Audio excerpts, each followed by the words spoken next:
Hey there, I'm John. And I'm Josh. And we are talking about week 6 of the 2018 college football season, the results of another interesting week. It's always interesting in college football. We're going to start off with number 1 Bama against Arkansas.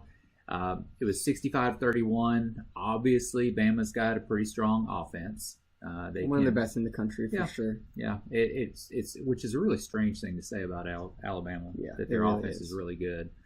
But the question in this, and there's been chatter about this since this game, Arkansas scored 31 points against Alabama's defense. What is that saying about Alabama's defense? A number of the points were, dirty time points where, like, the game, you have your backups in the game and stuff like that. But 31 points is a lot, even in that case. It is. And it does give some questions. I will say it's probably a new experience for Alabama to have a high-powered offense where your defense is on the field a lot more. It's probably kind of a new experience for them. They're kind of having to deal with that a little bit because they used to have this kind of like long, meticulous type offense where you just drive it down the field. Now they're throwing 70-yard bombs from Tua. Yeah, and you're off the field after 60 seconds or less. So teams are going to score more. Yeah. And that's just a fact that Alabama's going to have to deal with.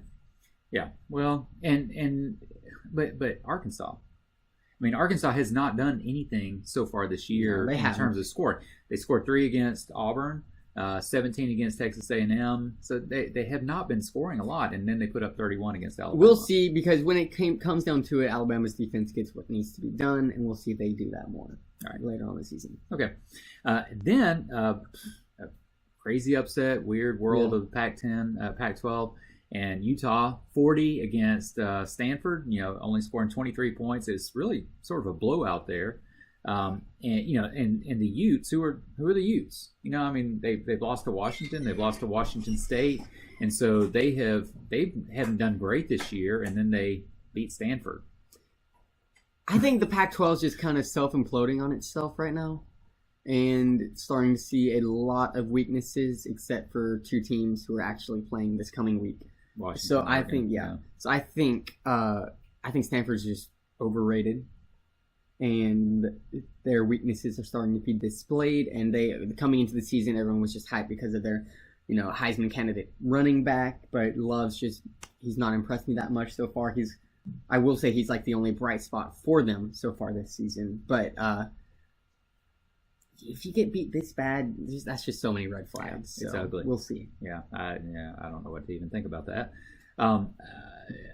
Another bit of a surprise. I don't think anybody really saw this happening, and it raises a whole bunch of questions, and that's with Auburn at Mississippi State, because Auburn went in there and got beat by Mississippi State.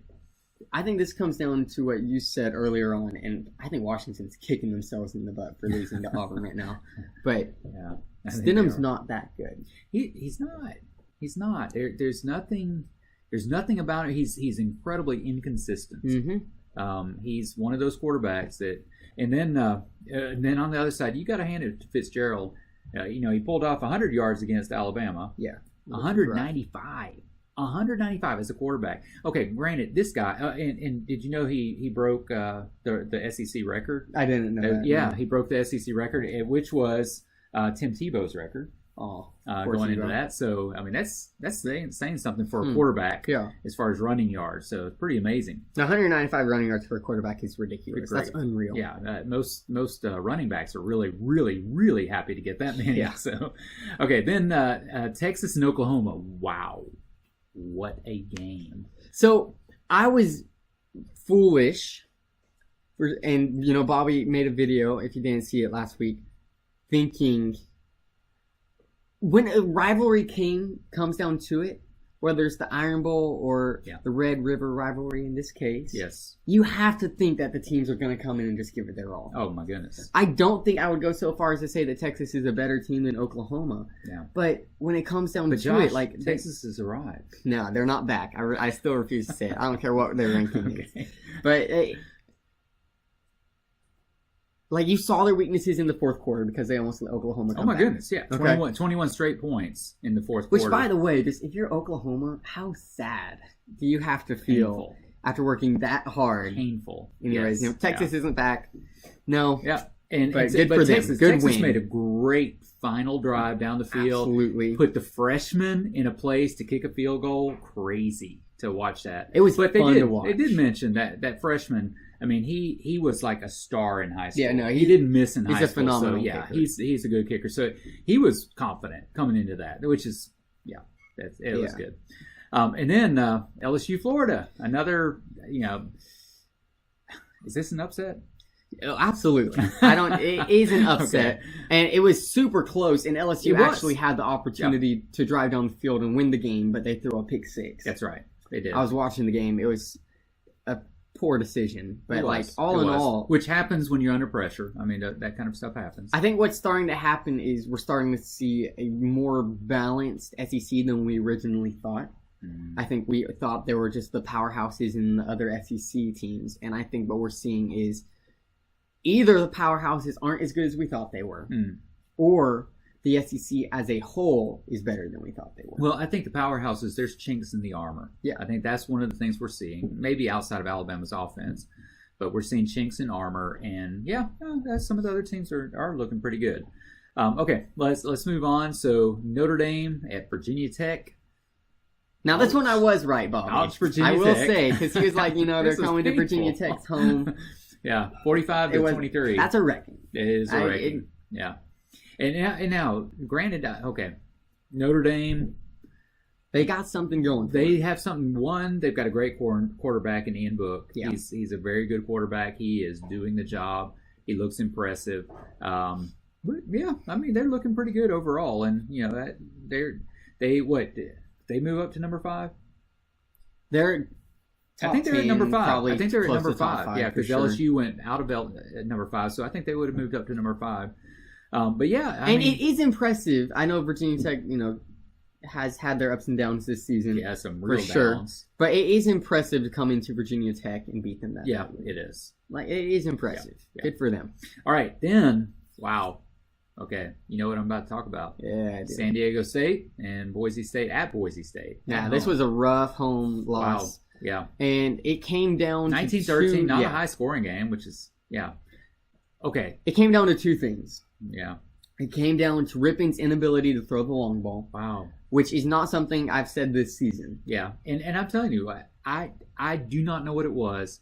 Rippon was off. I mean, obviously he was off, okay? Because he had 5 straight 300-yard games. up With to no this one. interceptions. Yeah, with no interceptions. With no interceptions. And so he comes into this one, 2 interceptions, Like, it was 2 0 straight, yeah. touchdowns, and only 190 yards total. Yep. It was painful to watch. And And then- it would just miss. He would throw behind players. He was just not on at all. And then the play calling on the coaching staff's back was just absolutely abysmal. Yeah.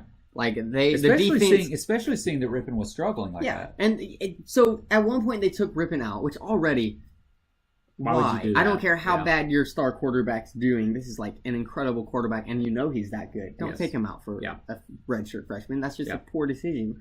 And then throwing the ball on 4th down, and when all you need is the first down, and you still have 1 minute and 40 seconds left, And you throw it long. and you throw it long. Yeah, that I'm didn't sorry. make any sense Into at all. trip. Yeah. Yeah.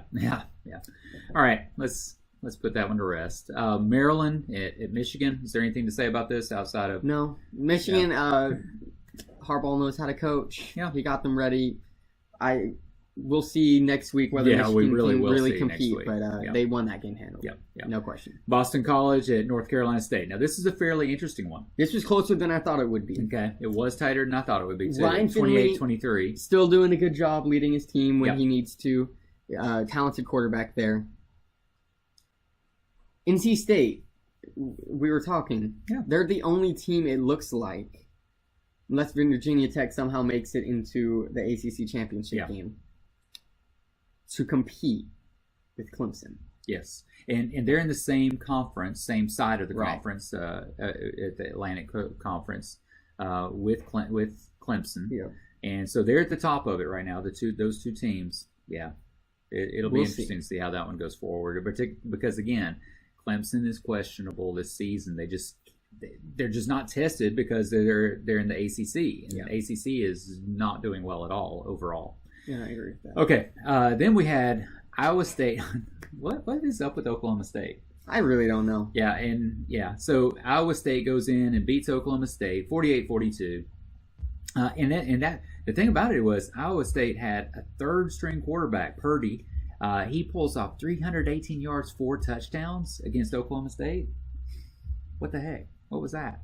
That's just a third string quarterback being overthrown for that many. That's a lot of yards. That's a lot of yards. It is. Yeah, kudos to him and Iowa State for pulling off this upset. I will say most of their games have been like relatively close coming into this point, except maybe. And this one was fairly close as well. I mean, but wow, it's just they put up a lot of points. Impressive win for Iowa State. It was. Probably disappointing loss for Oklahoma State. Now let's talk about your upsets of this past week. I was almost right about Kentucky at Texas A&M, and I think if it had not been at Texas A&M, Kentucky probably would have won this game. Okay. But the fact that like they're pretty even in talent and they're at one of the loudest stadiums in the country. Wow, yeah, it's tough. It's tough. Place to play. It's tough. They gave it their fight. And they took it into overtime. Yes, they did. And I want to see like if they can pull off any big upsets or not going against some of the top teams. But all in all, not bad. Kentucky. No, I think like we were saying before, Kentucky is a good team this year. They're not necessarily a great team, but they are a good team, and especially for them. Yeah. Okay, and your other one was Indiana and Ohio State. This was which you knew was a long shot. Yeah. Absolutely. Yeah, and as you said, it was a little bit closer through the first 3 quarters, and then the final score showed 49-26. Yeah. No, Ohio State was the better team for sure. All right, well, thanks for joining us, and join us again for the Week 7 preview coming up.